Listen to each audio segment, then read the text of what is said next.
Moire was a huge issue with the 5D Mark II, and as cameras have gotten better, it's become less and less of a problem. Moire is essentially a weird colored pattern that shows up on finely textured objects. But recently, it's actually become more of a problem even with the GH4. Now, I hadn't seen this before. Blew my mind when I saw it. I mean, there's some small moire, but no, this was extreme. And there's a few reasons for it, and it's a good refresher, I think, to always be on the lookout for this stuff, because as big as it was back in the 5D Mark II days of moire just being everywhere, it can rear its ugly head every once in a while. So you got to be on the lookout for it, and you got to know what causes it so you can know how to fix it.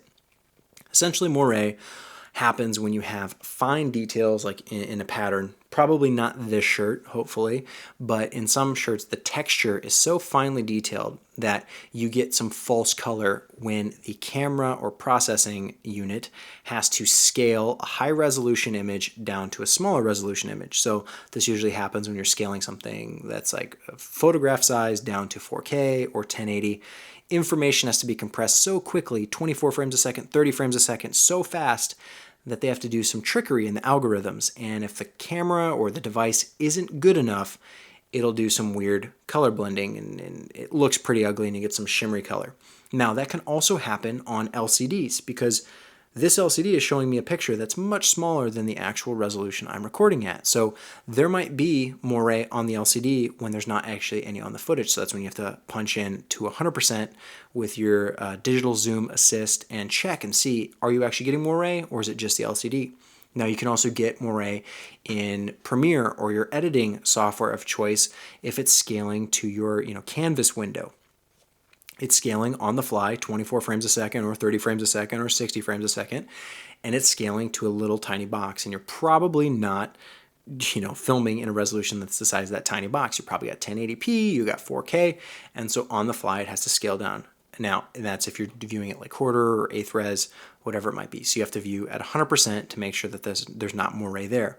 Now you can also see it in QuickTime or in Finder, just doing a preview. There's a lot of places where it can pop up, but you just always got to check, view at 100%, pixel for pixel, and see if it's actually there or not. So that's what I thought the issue was, but it wasn't that. It actually was there, and the reason for that is because, for whatever reason, I don't know, clothing manufacturers, maybe the textile industry has had a technological boom that I haven't heard about, but there are just some weird textures out there.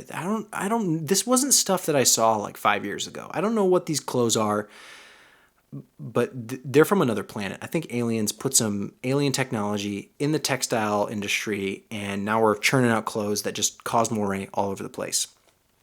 But there's a way you can fix it, specifically in an instance where you're filming and you have a larger aperture, so not shooting as shallow. Maybe you have a deeper depth of field, right? More is in focus, okay? On lenses, it's usually around that mid-zone where the lens is the sharpest.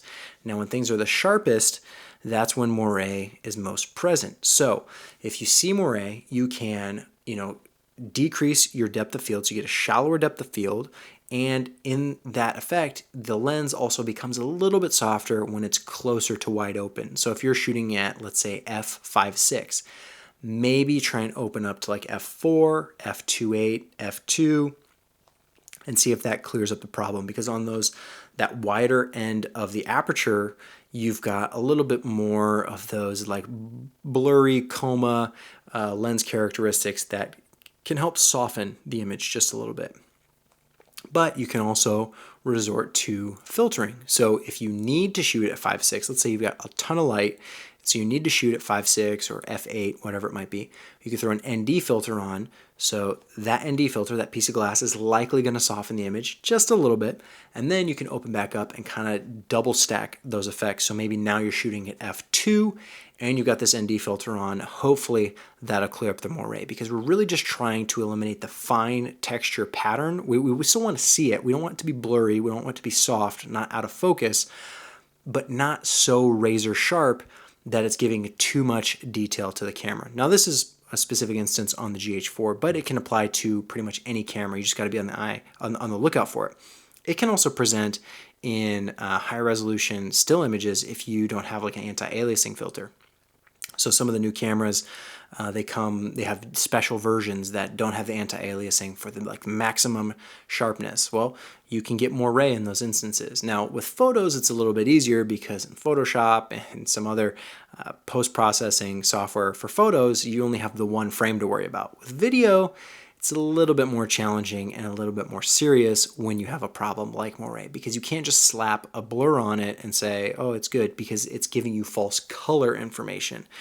And there may be some color trickery that you can do with color grading to fix it in some instances, but I wouldn't rely on it because it might put you in a situation where the footage is unsalvageable. So keep an eye out for it. If you're shooting with the GH4 or A7S or whatever camera, any camera is susceptible to it. I've seen it on pretty much all of them now.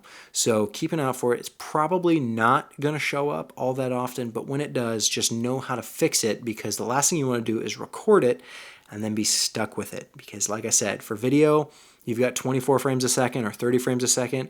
That is a lot to process to try and fix that Moire, and it's likely not going to happen. So it's better just to shoot it right, not get it in camera so that you don't have to worry about it in post-production.